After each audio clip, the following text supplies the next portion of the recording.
Hi everyone, it's Chi. Welcome back to my channel. Today is another quick video about how I transform this pretty blue shirt into a vest. Let's jump into it. First thing first, unstitch the sleeves off. It will become something like this. Now put it on your body and measure how wide the shoulder part you want to be. Fold in the excess fabric and pin it down.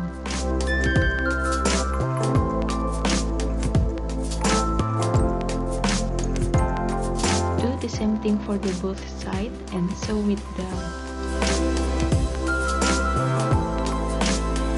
And this is the final result.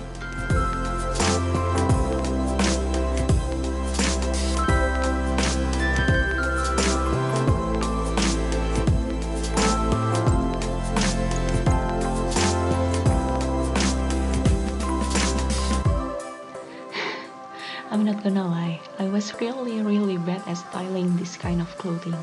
But the DIY is kinda worth to try. For me, it's very simple and beginner friendly.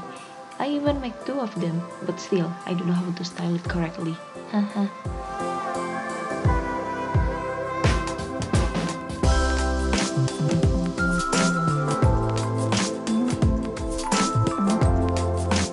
Anyways, that's all for today. Thank you so much for watching my video. I'll see you next time. Bye!